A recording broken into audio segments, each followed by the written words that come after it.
Okay, awesome. Is it okay that my girl is here? She's like, yeah. Of course, of course. I Like, love the baby. yeah. Okay, so if you have a presentation, let's do our screen share. All right, let's go ahead and jump right into this. The neurophysiology of new human possibilities, what every parent should know. Brainwaves of insight, intuition in motion. So brainwaves are rhythmic or repetitive patterns of neural activity in the central nervous system. In essence, we have different electric patterns coinciding with different changes in consciousness. So when we're in a more relaxed state, we have slower brainwaves, and when we're in a more intensely, learning state, focused state, then we have faster brainwaves. The way that brainwaves are measured is via electroencephalography, EEG for short. It measures microelectric currents on the scalp. These are the 5 basic brainwaves that are coinciding with our different changes in consciousness. At the lowest, we have our delta brainwave that coincides with dreamless sleep. Slightly faster brainwaves are the theta brainwaves that coincide with dreaming. Slightly faster than that, we have the alpha waves, which coincide with relaxation and the flow state. A little bit faster than that, we have our beta brainwaves, which are coinciding with problem solving. And then even faster than that, we have the gamma brainwave, which is associated with intense concentration and learning. So there's nothing to be intimidated by. Just think of it as the faster the brainwaves, the more processing power it appears. This fellow you might know as Thomas Edison. He was the inventor of the light bulb, the phonograph, and the alkaline battery. And what's interesting is that when Thomas Edison was incapable of utilizing his problem-solving beta brainwave state to solve whatever issue he was coming across, he would induce a concept called hypnagogia, which is the transitional state of consciousness between wakefulness and sleep. The Edison technique to induce hypnagogia was to sit in a comfortable chair while holding 2 heavy metal balls while passively focusing on the problem or concept. When he would fall asleep, the metal balls would fall, they would make a loud clank, and for whatever reason, he would come up with his moment of insight. So basically what was happening is that he was getting outside of that problem-solving beta brainwave state, and it seemed as though he was getting into a more relaxative state that would allow him to tap into this insight. It wasn't until 2004 when modern neuroscientists started actually delving into the EEG neurological correlates of these moments of insight. And what they found was that there was a surge in gamma waves that coincided with these insights.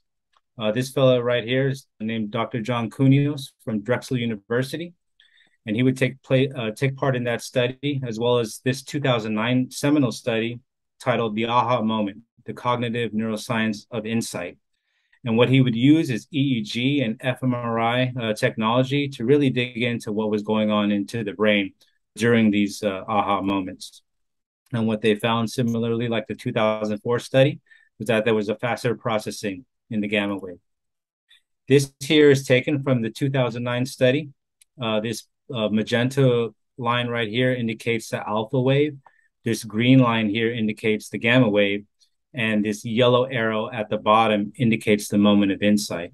So as you can see here, right before the yellow line, the yellow arrow, the moment of insight, there was a surge in alpha wave. So this indicates a more relaxative state, which then induced the surge in the gamma wave. So it seems as though relaxation might be important in terms of generating these moments of insight. And what the researchers also saw was that the brain would actually light up first in terms of the insight activity in the brain prior to the conscious processing of that insight. So what the gamma activity indicates is that a constellation of neurons binding together for the first time in the brain to create a new neural network pathway. So in essence, new connections in the brain coinciding with this gamma wave. And in 2009, another team of researchers also found a similar finding, What they also found, though, in addition to what Cunio's found, was that there was actually a suppression in the problem-solving beta brainwave state that coincided with this gamma surge. And in 2019, there was a transcranial alternating current stimulation study in which they stimulate the brain externally, and they found that only stimulating the brain at the gamma wave frequency increased these moments of insight. This brings me to the concept of extreme moments of insight. Things like the near-death experience, where people feel the sensation of leaving their body, maybe going into a white tunnel, maybe having something like a life review. These insights are so profound that many people feel as though their life has changed, that they view the world from a completely different lens. And this is what I mean by an extreme moment of insight. That's life-changing. It's not necessarily just focusing on a small problem and solving it. It's a massive change in their life. Similarly, during psychedelic experiences, people describe having profound insights in terms of their connectivity with their family, with their loved ones, with nature, with basically everyone. And there's even other concepts like acquired savant syndrome. This is a fellow named Jason Paget, who suffered a traumatic brain injury following an altercation. And in the process of his healing, he would see complex geometric patterns, and he eventually became a math savant. As you can see here on the left, this is Jason Paget before the injury. A man rocking the mullet, had no interest in things like math or complex geometry. But for whatever reason, following this traumatic brain injury, he became a math savant. Similarly, there was a man named Derek Amato who suffered a brain injury following diving into a shallow pool. And shortly thereafter, he became a musical savant. So it's interesting how these talents come about sometimes in non-traditional manners. Back to the near-death experience, in terms of the research, there was a study in 2013 in animals showing that there was a huge gamma surge following a cardiac arrest. And there was another study in 2019 which showed the same thing. There's even case studies of humans who have shown similar brain activity following a cardiac arrest or near-death experiences. They have a huge gamma surge.